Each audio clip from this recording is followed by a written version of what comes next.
Hello everyone, welcome back to the Sofa Q&A 5-question Friday. Now I'm going to answer the fourth question for this Friday.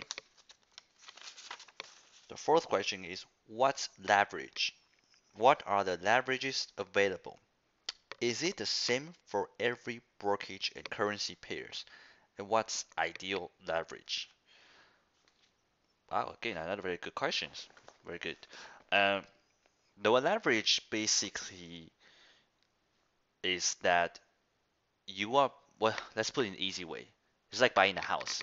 If you're buying 100,000 house and you put $100,000 all cash, there's no leverage, right?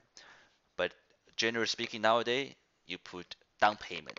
So if you put 20% down, then you have 80% of leverage from another banks or another lenders.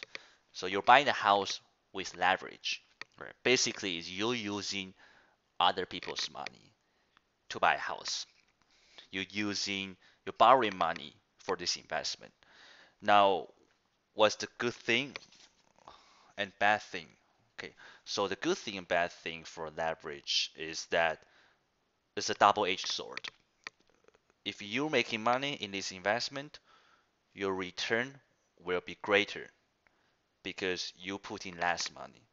If you put, $100,000 to buy a house, and just say, hypothesis speaking, you double your money. So next year you make, 200,000. So yeah, you double your money if you put in 100 grand cash and you're making 200,000 back. But if you only put in 20 grand, now think about how much money you're making. You actually make 5 times more than what originally you make, only double. Why? Because you use leverage. Now, of course, this is simple calculation because you still have to minus the all the cost of doing business and all the other expenses. So using a leverage, especially in forex market, is just a very good tool if you know what you're doing. Because essentially, you put in your money in a brokerage, and a broker will lend you money to trade, and then they will monitor your account with margins, right? So if you lose too much money, they give you a margin call, and they will exit the trade for you. Now, the reason brokerage do that is because they want to attract more clients, and the bad thing is actually happened like last year when the European Euro Swiss or dollar Swiss, when there was a huge event in the Swiss bank, and the brokerage FXCM went bankrupt. I don't know if I know some other company bought them out, but I don't know which one is it Interactive Broker or something else. But anyhow, that's what happened because the brokerage was lending money for clients to trade on leverage. So when the huge events like that happen, and when they over leveraged, then everybody lose money. They lose more than what they put in, and that's the downside of leverage. So what are the leverage available? It's really depend on the brokerage, and so it's not same for every brokerage. And generally speaking, nowadays, the better the brokerage, the more conservative they are. Uh, like I personally use Entirety Broker, and I think the leverage is actually not that good. It's only 50 to 1. And the reason is because they are controlling the risk, right? They have so much client. If they're giving out leverage just like that, then what happens is that once one client default or once one big event happen, it's gonna be a chain reaction, and sooner than later the whole company will go belly up, and it's exactly like what happened in the financial crisis, right? It's like a chain reaction.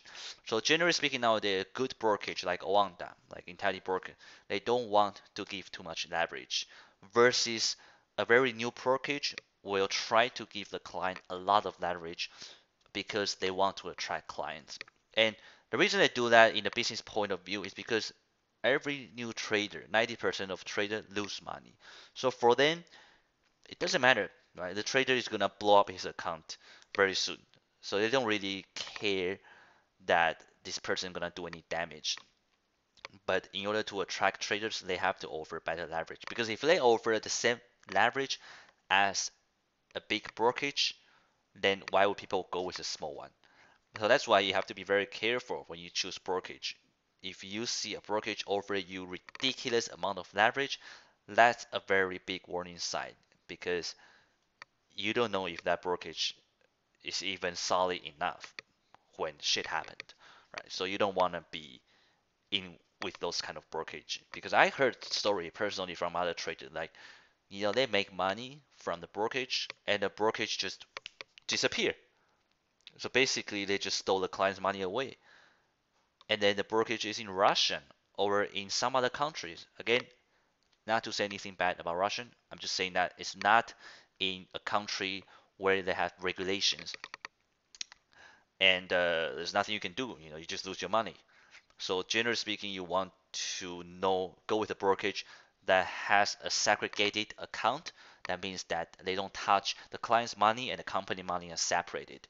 And also they don't trade against their traders, which I will talk more about that because it's more complicated. But in terms of leverage, you know, what's the ideal leverage? Honestly, I don't really look at that.